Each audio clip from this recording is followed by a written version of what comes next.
Hello guys, welcome to my YouTube channel matric and inter coaching centre PK. आज बात करने वाले हैं, जैसे कि आप लोग को थंबनेल से पता लग गया होगा, क्या कक्षा 12 की जो हमारी दिगंत पुस्तक है उससे हम लोग ऑब्जेक्टिव बात करेंगे। और यह हमारा फर्स्ट चैप्टर का है जो आप लोगों का बुक में है। बातचीत शीर्षक का नाम है बातचीत और उसके लेखक हमारे बालकृष्ण भट्ट जी हैं। इससे संबंधित कई बार ऑब्जेक्टिव एग्जाम में 5 से 6 नंबर का पूछा जाता है। तो आज हम लोग बात करेंगे बातचीत और बालकृष्ण भट्ट द्वारा रचित निबंध पर। और हमारा जो बातचीत है, यह बातचीत हमारा एक निबंध है। क्या है?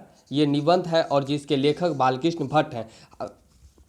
आपके बुक में निबंध स्टार्ट होने से पहले बालकृष्ण भट्ट जो इसके लेखक हैं, जिनके द्वारा रचित है ये निबंध, उनके बारे में कुछ जानकारी दिए जाते हैं और जानकारी से भी सवाल पूछा जाता है। जैसे कि बालकृष्ण भट्ट के जन्म कब हुआ, मृत्यु कब हुए, उसके माता पिता का नाम क्या था, ये सारे बालकृष्ण भट्ट के बारे में बताया गया है। और सभी कोई भी कहानी और गद्य या कविता या लेख यात्रा वृत्तांत जो भी हमारे बुक में दिया गया है, उसके लेखक जो हैं उसके बारे में कुछ ना कुछ बताया गया है और उससे भी सवाल आता है। तो सबसे पहले हम लोग बालकृष्ण भट्ट की जानकारी से ऑब्जेक्टिव को देखेंगे, उनके बाद बातचीत शीर्षक जो निबंध है उन पर हम लोग जाएंगे और उससे ऑब्जेक्टिव देखेंगे।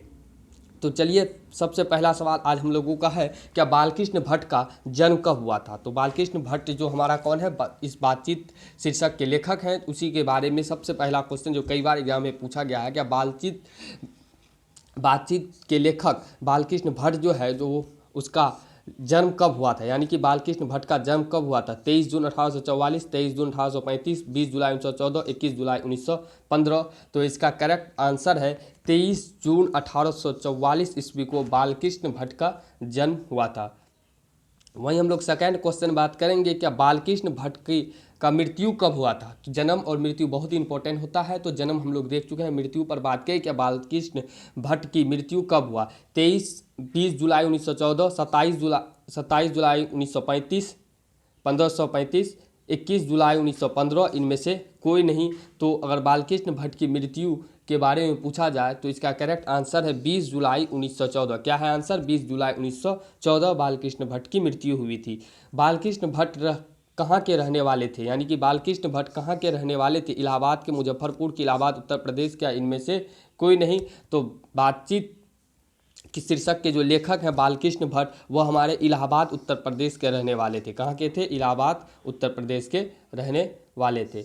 वहीं बात करें, क्या बालकृष्ण भट्ट के पिता का नाम क्या था। बालकृष्ण भट्ट के पिता का नाम क्या था। प्रसाद भट्ट, महेश प्रसाद, बेनी प्रसाद भट्ट, या इनमें से कोई नहीं। तो बालकृष्ण भट्ट के पिता का नाम अगर पूछा जाए तो पिता का नाम इसका बेनी प्रसाद भट्ट था। क्या था नाम? बेनी प्रसाद भट्ट। वही बातचीत निबंध किसने लिखा है। तो बातचीत निबंध तो हम लोग तुरंत अभी जान चुके हैं कि बातचीत निबंध हमारा कौन लिखे हैं, बालकृष्ण भट्ट लिखे हैं। कौन लिखे हैं? बालकृष्ण भट्ट। नेक्स्ट सवाल पर बात करेंगे, क्या बातचीत लेख की कैसी विधा है।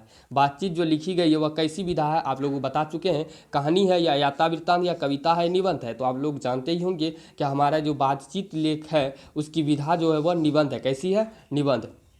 वही बात करें 7 नंबर सवाल पर, क्या बालकृष्ण भट्ट हिंदी नामक मासिक हिंदी प्रदीप नामक मासिक पत्र कब निकालना प्रारंभ किया। तो बालकृष्ण भट्ट जो है वह हिंदी प्रदीप नामक मासिक पत्र कब निकालना आरंभ किया था। 1875, 1977, 1877 या 877 ईस्वी में। तो इसका करेक्ट आंसर जो है हमारा 1877 ईस्वी में बालकृष्ण भट्ट हिंदी प्रदीप नामक मासिक पत्र निकालना आरंभ किए थे। वहीं बात करें, क्या रहस्य कथा किनका उपन्यास है। रहस्य कथा जो है एक उपन्यास है, वह किनका उपन्यास है। गुरु नानक का, बालकृष्ण भट्ट का, मोहनदास का, इनमें से कोई नहीं। तो रहस्य कथा जो है वो हमारा उपन्यास बालकृष्ण भट्ट जी का है। किसका है? बालकृष्ण भट्ट जी का। नेक्स्ट बात करें, क्या बालकृष्ण भट्ट किस युग के प्रमुख साहित्यकार। ये भी कई बार एग्जाम में पूछा गया है, क्या बालकृष्ण भट्ट किस युग के प्रमुख साहित्यकार हैं। द्विवेदी युग के, या छायावादी युग के, या भारतेंदु युग के, या इनमें से कोई नहीं। तो बालकृष्ण भट्ट जो है हमारे भारतेंदु युग के कवि हैं। किस युग के प्रमुख साहित्यकार हैं या कवि हैं। तो भारतेंदु युग के। बालकृष्ण भट्ट थे गद्यकार या पद्यकार या दोनों, या इनमें से कोई नहीं। तो बालकृष्ण भट्ट जो हमारा थे वो गद्यकार थे। कौन थे? गद्यकार। इस प्रकार से हमारा 10 साल कंप्लीट हो गया। 11वां सवाल पर बात करें, क्या बातचीत जो है बोलने से 11वां नंबर सवाल है हमारा, क्या बोलने से मनुष्य के रूप में साक्षात्कार होता है और बहुत ही उचित जान पड़ता है, ये किसने कहा था?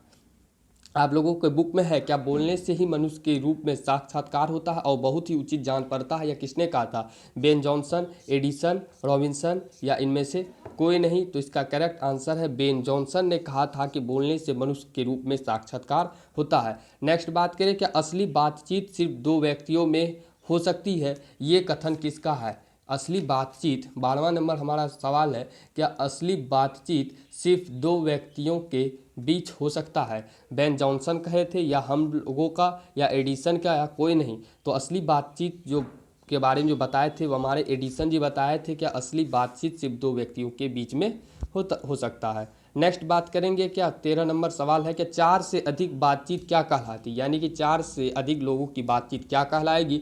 शिकायत, बातचीत, राम रमूवल या इनमें से सभी? तो 4 से अधिक लोगों की बातचीत हमारी राम रमूवल कहलाएगी। क्या कहलाएगी? राम रमूवल। 100 अजान एक सुजान किनकी उपन्यास है? कई बार 14वां नंबर सवाल है जो हमारा, क्या 100 अजान एक सुजान किनकी उपन्यास? कई बार उपन्यास का नाम लिख दिया जाता है और पूछा जाता है ये किनकी उपन्यास है, तो उसी में से हमारा एक सवाल है, क्या 100 अजान एक सुजान किनकी उपन्यास है? गुरु नानक की, रामदास की या बालकृष्ण भट्ट की? किसी के नहीं। तो इसका करेक्ट आंसर है बालकृष्ण भट्ट। नेक्स्ट बात करेंगे, क्या पद्मावती नाटक किनकी रचना है? पद्मावती नाटक जो लिखे थे वो भी हमारा एक बालकृष्ण भट्ट लिखे थे, पद्मावती नाटक भी बालकृष्ण भट्ट ही लिखे थे। नेक्स्ट बात करेंगे, बाल विवाह किनकी रचना है? बाल विवाह भी एक प्रकार की रचना है, इनकी रचनाकार कौन है?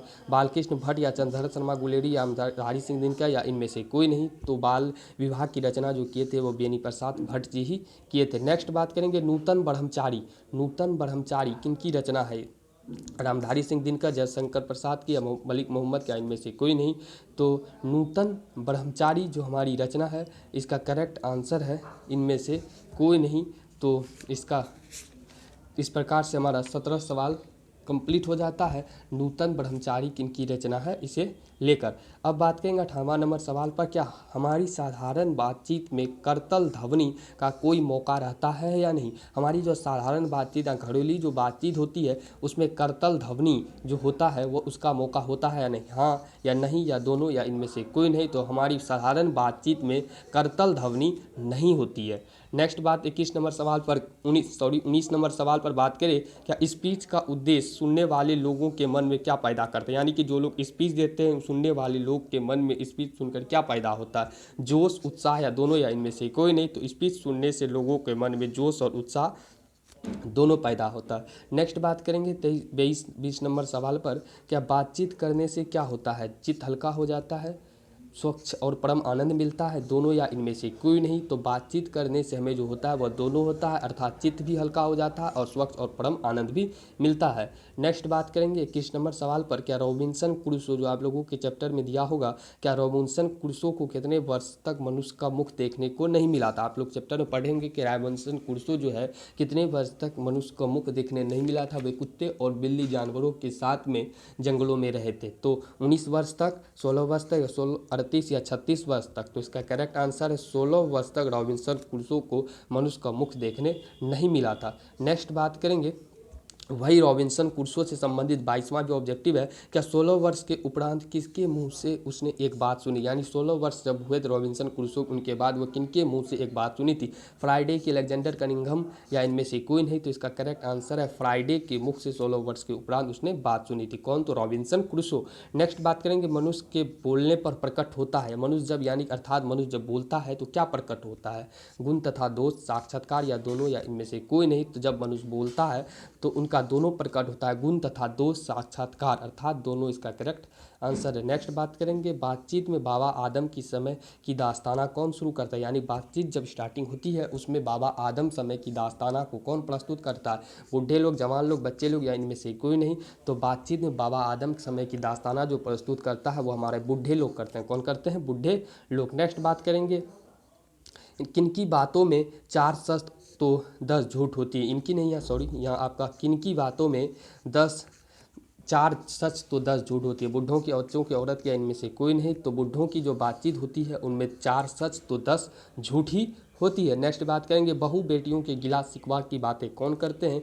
2 गुड़िया, दो बुढ़िया दो बच्चे या इनमें से कोई नहीं। तो इसका करेक्ट आंसर जो है हमारा दो बुढ़िया जो है वो बहु बेटियों की गिला शिकवा की बात करते हैं। अगर आप चैप्टर पढ़े हुए हैं तो आराम से सारी ऑब्जेक्टिव आप लोगों को याद हो जाएगा। नेक्स्ट बात करेंगे 27 नंबर, बात करने की हुनर किन लोगों के पास है? यूरोप के लोगों के पास, जापान के लोगों के पास, दोनों या इनमें से कोई नहीं। तो आपको चैप्टर के अनुसार बातचीत करने की हुनर जो है वो यूरोप के लोगों के पास है। नेक्स्ट बात करेंगे हम लोग सबसे उत्तम तरीका बातचीत करने का कौन सा है? आवाज रहकर बातचीत करना, हल्ला करके बातचीत करना, खेल कूद कर बातचीत करना, इनमें से कोई नहीं। तो इसका करेक्ट आंसर है आवाज रहकर बातचीत करना, बहुत ही इंपॉर्टेंट ऑब्जेक्टिव है। इस प्रकार से हमारा बालकृष्ण भट्ट द्वारा रचित जो हमारा बातचीत चैप्टर है इसका ऑब्जेक्टिव कंप्लीट होता है। तो नेक्स्ट वीडियो में हम लोग नेक्स्ट चैप्टर के ऑब्जेक्टिव पर बात करेंगे। तो thank you all of you, thanks for watching. और हाँ, अगर हमारे चैनल पर आप न्यू आए हैं तो प्लीज़ चैनल को सब्सक्राइब कर दें और वीडियो को लाइक कर दें, क्योंकि आने वाले दिनों में आप लोगों को इसी प्रकार से क्लास 12 की सभी बुक की ऑब्जेक्टिव चैप्टर बाय चैप्टर मिल जाएगी और मॉडल सेट भी आप लोगों को इसी में कराया जाएगा। तो thank you all of you, thanks for watching.